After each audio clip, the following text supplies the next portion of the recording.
Sai Ram. Sai Satcharitra, Chapter 36.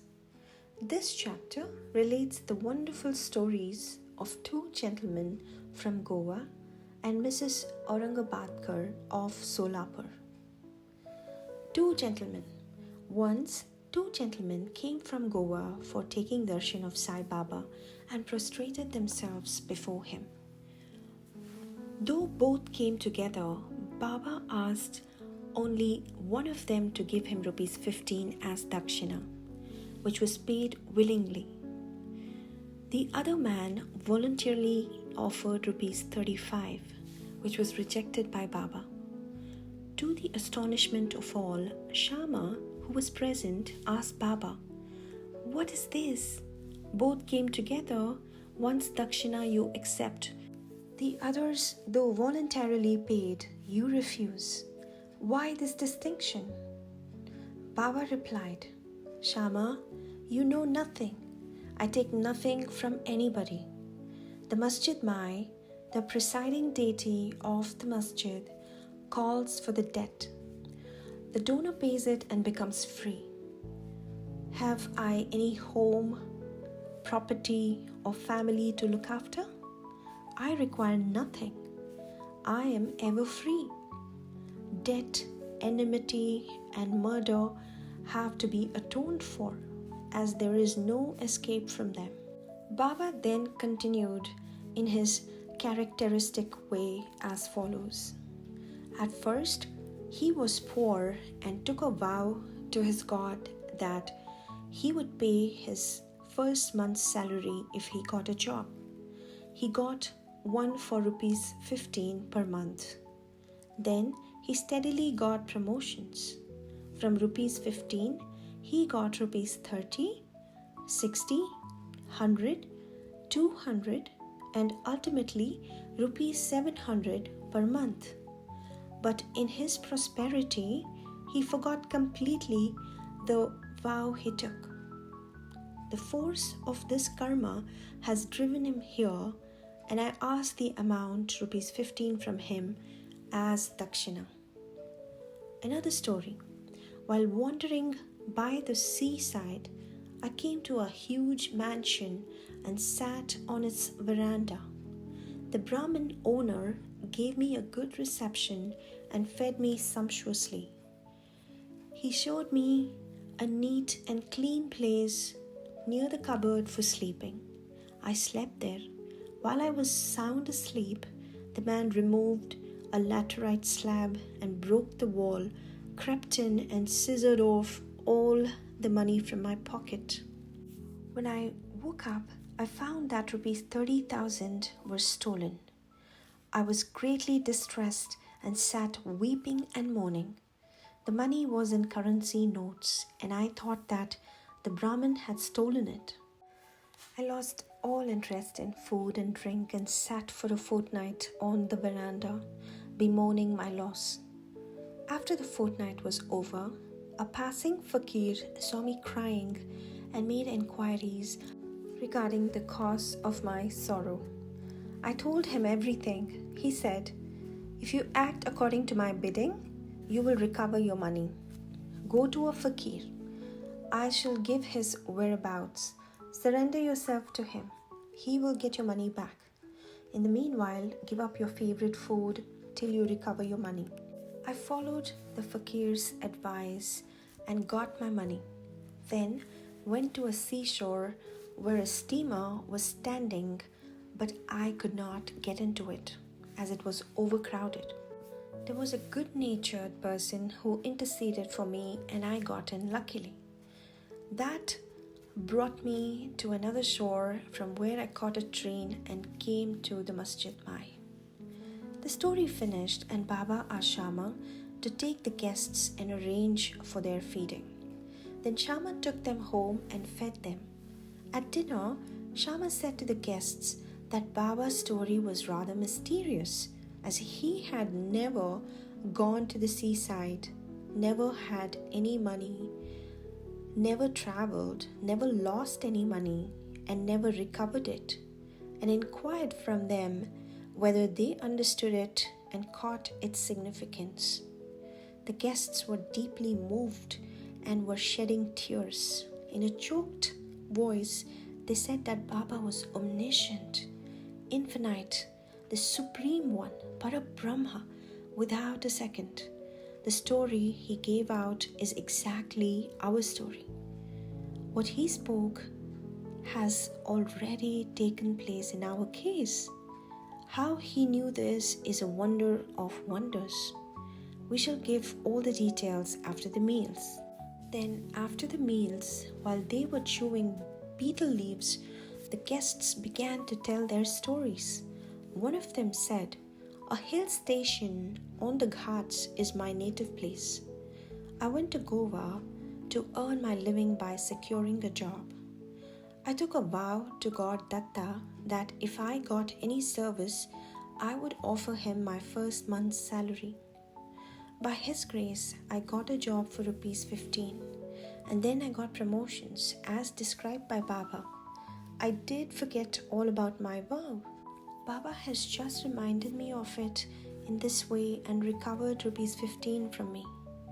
It is not dakshina as one may think it to be, but a repayment of an old debt and fulfillment of a long forgotten vow." Moral: in fact, Baba never begged for any money, nor allowed his bhaktas to beg. He regarded money as a danger or bar to spiritual progress and did not allow his bhaktas to fall into its clutches. Bhagat Mahalsapati is an instance on this point. He was very poor and could hardly make both ends meet. Baba never allowed him to make any money, nor gave him anything from the Dakshina collection. Once, a kind and liberal merchant named Hansraj gave a large amount of money to Mahalsapati in Baba's presence, but Baba did not permit him to accept it. Then the second guest began his tale. "My Brahmin cook was serving me faithfully for 35 years. Unfortunately, he fell into bad ways. His mind changed and he robbed me of my treasure. By removing a latrine slab from my wall where my cupboard is fixed, he came in while we were deep asleep and carried away all my accumulated wealth, rupees 30,000 in currency notes. I know not how Baba mentioned the exact amount. I sat crying day and night. My enquiries came to nothing. I spent a fortnight in great anxiety. As I sat on the veranda, sad and dejected, a passing fakir saw my condition and inquired of its cause, and I told him all about it. He told me that an Avalya by name Sai lives in Shedi, Kopargaon Taluka. Make vow to him and give up any food that you like best, and say to him mentally that I have given up eating that food till I take your darshan. Then I took the vow to give up eating rice and said, Baba, I will eat it after recovering my property and after taking your darshan. 15 days passed after this. The Brahmin, on his own accord, came to me, returned my money, and apologized, saying, I went mad and acted thus. I now place my head on your feet. Please forgive me. Thus everything ended well. The fakir that met me and helped me was not seen again. An intensive desire to see Sai Baba, whom the fakir pointed out to me, arose in my mind. I thought that the fakir who came all the way to my house was no other than Sai Baba. Would he who saw me and helped me to get my lost money ever covet to get rupees 35? On the contrary, without expecting anything from us, he always leads us on the path of spiritual progress. I was overjoyed when I recovered my stolen property, and being ignorant, I forgot all about my vow. Then, when I was at Kolaba, one night I saw Sai Baba in my dream.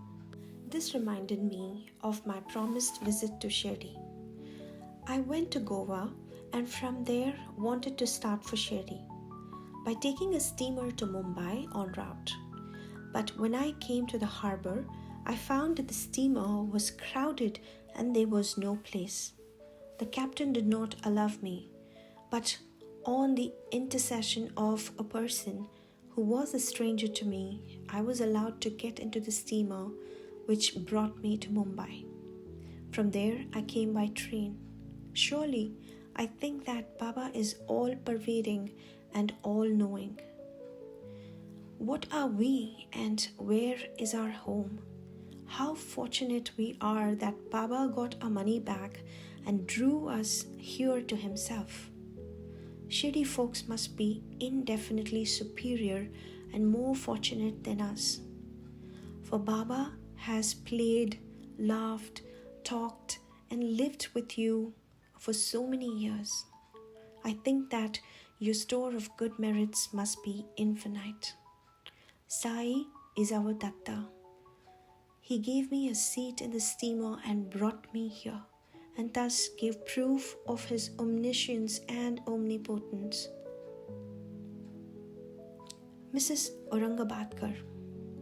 A lady from Solapur, the wife of Sakharam Aurangabadkar, had no issue during the long period of 27 years. She had made a number of vows to gods and goddesses for a child but was not successful. She then became almost hopeless. To make a last attempt in this matter, she came to Shirdi with her stepson Vishwanath and stayed there for 2 months serving Baba. Whenever she went to masjid, she found Baba surrounded by devotees. She wanted to see Baba alone, fall at his feet and open her heart and pray for a child. But she did not get any suitable opportunity. Ultimately, she requested Shama to intercede with Baba for her. When he was alone, Shama said to her that Baba's darbar was open. Still, he could try for her and that Lord might bless her. He asked her to sit ready with a coconut and joss sticks in the open courtyard at that time of Baba's meals, and that when he beckoned to her, she should come up. One day, after dinner, when Shama was wiping Baba's wet hands with a towel, the latter pinched Shama's cheek. Shama, feigning anger, said, "Deva, is it proper for you to pinch me like this? We don't want such a mischievous God who pinches us thus. Are we your dependents? Is this the fruit of our intimacy?"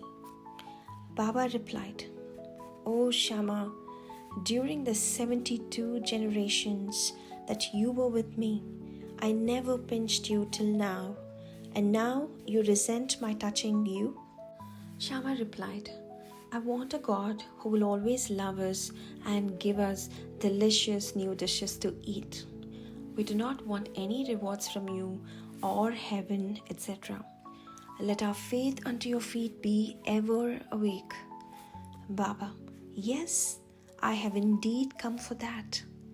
I have been feeding and nursing you and have got so much love and affection for you." Then Baba went up and took his seat.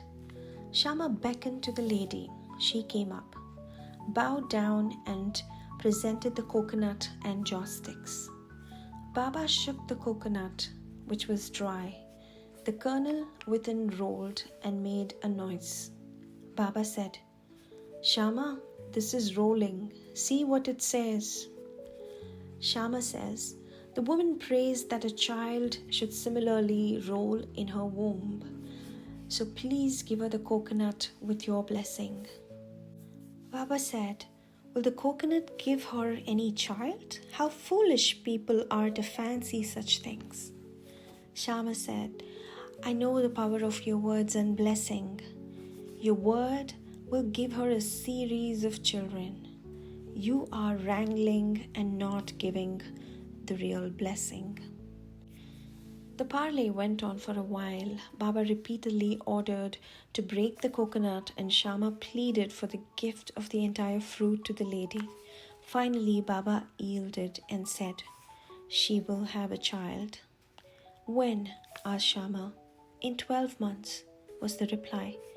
At this, coconut was broken into 2 parts. One was eaten by the 2, the other was given to the lady. Then Shama turned up to the lady and said, "Dear lady, you are a witness to my words. If within 12 months you do not get any issue, I will break a coconut against this Deva's head and drive him out of the masjid.